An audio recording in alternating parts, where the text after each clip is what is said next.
Catholic faithful in Kenya and their leaders joined the rest of the world in paying their last respects to Pope Francis, who was buried today in Rome, Italy.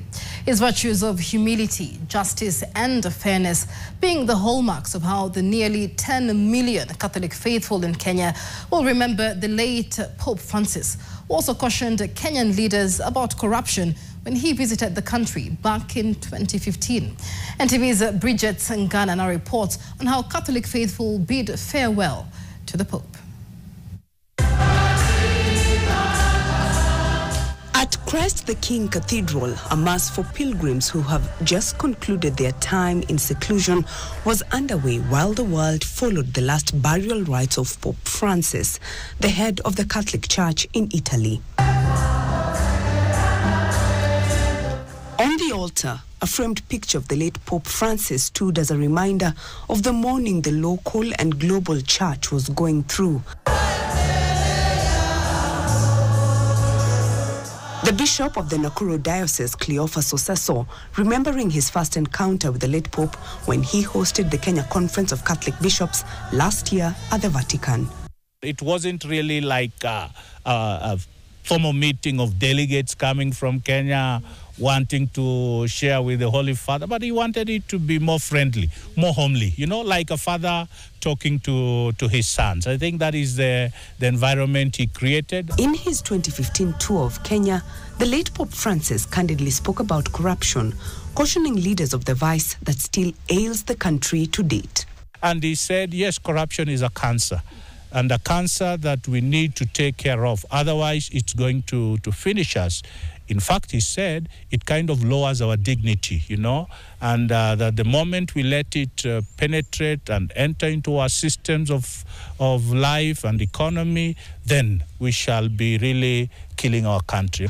Pope Francis will be remembered for his people-centric doctrines that often focused on the marginalized and the poor. The priest really should smell like the sheep, you know, meaning that you should be very, very close to the people that we serve. And I think that was his message continuously, so that the church is visible and present among the people. Baba Francis alikuwa mtu mwenye roho ya huruma sana. Kama viongozi wote wangekuwa na roho ya huruma, hata hii matatizo tuko naye kwa nchi mbalimbali, hasa kwetu hapa Kenya, hatungekuwa naye. He was caring for those people who are weak and those who did not have someone to take care of.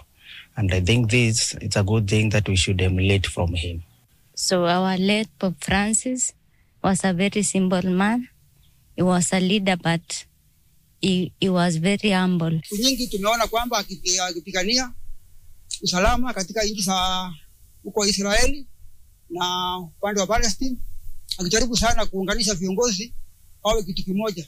Pia tunakumbuka Pope kwa ile kutetea haki za wanadamu, ambayo tumeona akikuwa kila wakati mbele katika kutetea haki za wanyonge.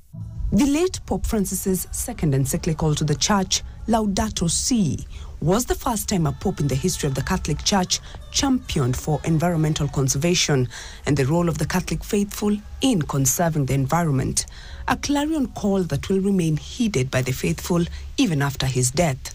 Take care of our rivers, take care of our trees, take care of our nature, so that it benefits us not just this generation, but also for the future generation. Bila mazingira hata sisi hatutakuwa hali nzuri. Kwa hivyo nimejifunza kupitia kwake kwamba tujijali kupitia mazingira na mahali ambapo tunapokaa. Pope Francis's burial proceedings were not just followed in Italy, but also here in Kenya, and Catholic faithful across the country joined other Catholic faithful across the world to eulogize the late Pope, his burial commencing the process of the selection of the next Pope. Bridget Ngana, NTV.